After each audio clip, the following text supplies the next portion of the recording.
అనంత కరుణామయుడు అపార కృపాశీలుడైన అల్లాహ్ పేరుతో ప్రారంభిస్తున్నాను. సూరే అజ్జారియాత్ 48వ వివరణ. ఈ వాక్యాలు అల్లాహ్ వచనాలే అయినప్పటికీ వీటిలో సంబోధకుడు అల్లాహ్ కాడు, ప్రవక్త మహానీయులు సల్లల్లాహు అలైహి వసల్లం. అంటే ఇది అల్లాహ్ తన ప్రవక్త నోట పలికిస్తున్న విషయం అన్నమాట. పరుగిడండి దైవం వైపునకు, నేను ఆయన పక్షాన మిమ్మల్ని హెచ్చరిస్తున్నాను. ఈ వచనాశైలి దృష్టాంతం ఖురాన్ తొలి సూరా ఫాతిహా సూరాలో ఉంది. వచనమైతే పరమప్రభు అల్లాహకు చెందినదే, కానీ సంబోధకులు దాసులు వారు విన్నవించుకుంటారు. ఇయ్యాక నాబుదు ఓ ఇయ్యాక నస్తయీన్ ఎహ్దన సిరాతల్ ముస్తఖీం, మేము ఆరాధించేది నిన్నే, సహాయం కొరకు ఆర్థించేది నిన్నే, మాకు రుజుమార్గం చూపించు అని అక్కడ విశ్వసించే వారలారా, మీరు మీ ప్రభువుని ఇలా వేడుకోండి అని చెప్పడం జరగలేదు. కానీ వచనా సందర్భం రీత్యా దానంతటా అదే ఈ విషయం జోత్కమవుతుంది. ఇదొక దువా, ప్రార్థన అల్లాహ్ తన దాసులకు నేర్పుతున్నాడు అని. అదేవిధంగా ఇక్కడ కూడా ప్రవక్త వీరికి చెప్పు అని సెలవీయలేదు, కానీ వచనాక్రమం స్వయంగానే చెబుతున్న విషయం. ఇది తౌహీద్ సందేశమని దేవుని ఆదేశానుసారం ప్రవక్త మహానీయులు సల్లల్లాహు అలైహి వసల్లం దీన్ని అందజేస్తున్నారనీను. ఫాతిహా సూరా మాత్రమే కాక దివ్య ఖురాన్లో అనేక దృష్టాంతాలు ఇంకా ఉన్నాయి. వాటిలో వచనం అల్లాహ్ సెలవిచ్చినదే. అయినా సంబోధకులు ఒక చోట దైవదూతలైతే మరో చోట ప్రవక్త మహానీయులై ఉంటారు. అక్కడ సంబోధకులు ఎవరు అన్న వివరణ లేకపోయినప్పటికీ పూర్వాపరాలను బట్టి స్వయంగానే తేలిపోతుంది అల్లాహ్ తన ఈ వచనాన్ని ఎవరి నోట పలికిస్తున్నాడో అన్న విషయం. ఉదాహరణగా చూడండి 19వ సూరా మరియం 64, 65, 37, అస్సాఫాత్ 159, 167, 42, అష్ఉరా 10. అంటే ఇది తొలిసారిగా జరిగిన సంఘటన కాదు. అల్లాహ్ పంపిన దైవ సందేశహరుని నోట పరలోక సమాచారం, తౌహీద్ సందేశం విని ప్రజలు ఆయన్ని మాంత్రికుడని, మతి భ్రమించిన వాడని లోగడ కూడా అన్నారు. దైవ సందేశహరుల చరిత్ర అంతా దీనికి సాక్ష్యం పలుకుతుంది. మానవాళి మార్గబోధనకు దైవ సందేశహరులు రావడం మొదలైనప్పటి నుంచి నేటి వరకు అజ్ఞానులైన జనులు ఈ ఒక్క తెలివి తక్కువతనాన్ని సమానంగా పునరుక్తం చేస్తూ వచ్చారు. ఏ ప్రవక్త వచ్చి మీరు అనేక దైవాలకు దాసులు కారు, కేవలం ఒకే దైవం మీ సృష్టికర్త ఆరాధ్యుడు, మీ భాగ్యాలపైన అధికారం గల స్వామి అని సందేశం ఇచ్చినప్పుడల్లా అజ్ఞానులు గోల పెట్టారు. ఇతను మంత్రగాడు, తన మంత్రజాలంతో మా బుద్ధుల్ని చెరపజూస్తున్నాడు అని. ఏ ప్రవక్త అయినా మిమ్మల్ని బాధ్యతాహీనులుగా చేసి ప్రపంచంలో పంపడం జరగలేదు. మీరు మీ జీవిత కార్య వ్యవధిని ముగించుకున్న తర్వాత మీ సృష్టికర్త స్వామి సమక్షంలో హాజరై లెక్క చూపవలసి ఉంది. ఈ విచారణకు పర్యవసానంగా మీ ఆచరణల సత్ఫలితమో శిక్షయో అనుభవించవలసి ఉంది అని హెచ్చరించగానే తెలివిలేని ప్రజలు గొంతు చించుకున్నారు. ఇతను పిచ్చివాడు, ఇతని బుద్ధి మందగించింది, మరణించిన తర్వాత మనం మళ్ళీ బ్రతకడం అంటూ ఎక్కడైనా జరుగుతుందా అని. ఒకటి మాత్రం ఇక్కడ బాగా స్పష్టమైన విషయమే.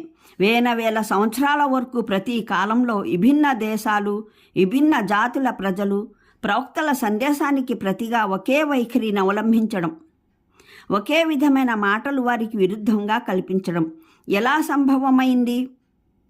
ఒక మహాసభ ఏర్పరచుకొని మున్పటి తరాలు, తరువాతి తరాలు అందరూ తమలో తాము ఎప్పుడు ఏ ప్రవక్త వచ్చి ఈ సందేశాన్ని అందజేసినా దానికి ఇదే సమాధానం పలకాలి అని నిర్ణయించుకోవడం అయితే జరగలేదు కదా.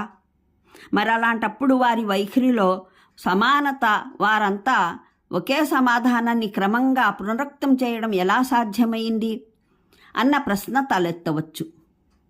దీనికి ఒకే కారణం, అదొక్కటే తప్ప మరేది కాదు. తిరుగుబాటు, తలబిరుసుతనం, అందరి సమష్టి గుణం. అన్ని కాలాల అజ్ఞాన జనులు దైవదాస్యానికి దూరమై అయిన విచారణ పట్ల నిర్భయంగా ప్రపంచంలో కళ్ళెం లేని గుర్రంలా బ్రతకాలనే కోరుకునేవారు. కాబట్టి ఈ కారణంగా, కేవలం ఇదే కారణంగా వారికి దైవదాస్యం, దైవానికి భయపడి జీవించాలని ఎవరు సందేశమిచ్చినా ఒకే మూసలో పోతపోసిన సమాధానం ఇస్తూ వచ్చారు. ఇలా సెలవిచ్చిన దానివల్ల మరో ముఖ్యమైన యథార్థం కూడా వెలుగులోకి వచ్చింది.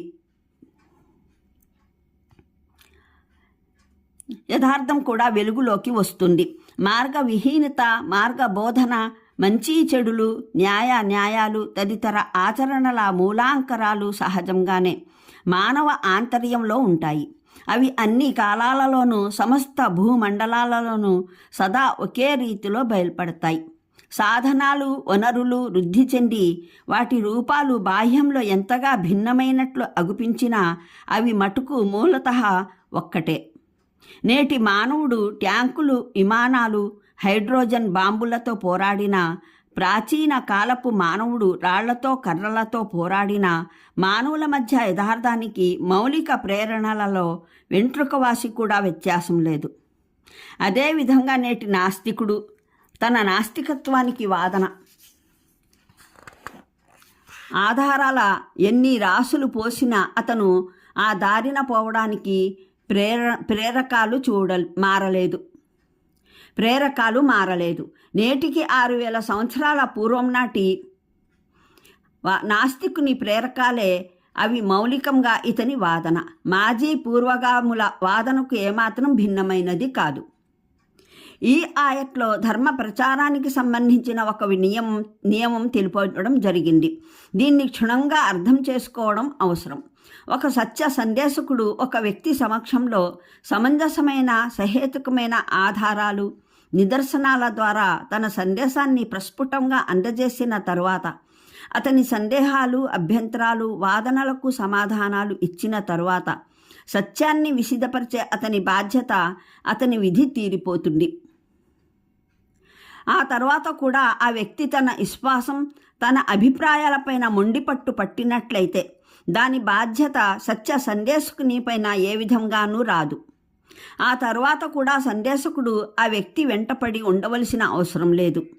అతనితో చర్చలు జరుపుతూ తన జీవిత కాలమంతా వెచ్చించనవసరం లేదు.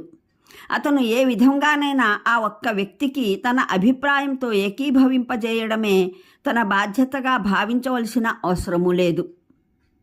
సందేశకుడు తన విధిని నిర్వర్తించాడు, అతను దాన్ని అంగీకరించకపోతే అది అతని ఇష్టం. ఇక అతని పట్ల మరీ శ్రద్ధ చూపకపోతే ఆ మనిషికి మార్గ విహీనతలోనే ఉండనిచ్చినట్లు, అతని పైన నింద రాదు. ఇప్పుడు తన మార్గ విహీనతకు ఆ వ్యక్తియే స్వయంగా బాధ్యుడు.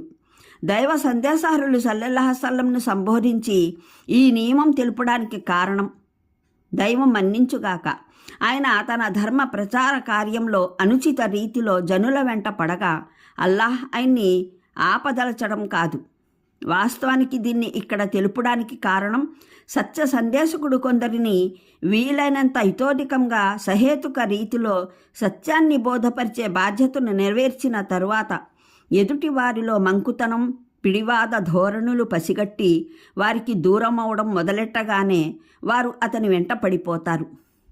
అతని పైన నింద మోపడం మొదలెడతారు. బాగానే ఉండండి, మీరు మహాసత్య సందేశకులేమో కదా, మేము మీ వద్ద మాటను అర్థం చేసుకునేందుకు చర్చలు జరుపుతామంటే మీరేమో మా పట్ల అసలు శ్రద్ధ చూపడం లేదు అని అంటారు. వాస్తవానికి మాటను అర్థం చేసుకోవడం వారి ఉద్దేశం కాదు. తమ పిడివాదాల్లో సందేశకుడిని నిండా ముంచివేయడం, అతని సమయాన్ని వృధాపరచడమే వారి ఉద్దేశం. అందువల్ల అల్లాహ్ స్వయంగా తన పరిశుద్ధ వచనం ద్వారానే అతి స్పష్టమైన పదాలలో ఎటువంటి జనుల వైపు శ్రద్ధ చూపనవసరం లేదు, వీరి పట్ల అశ్రద్ధకు నిన్ను ఎవరూ నిందించడం జరగదు. ఆ తర్వాత ఇక ఎవరూ దైవ సందేశహరులను నిందించలేరు.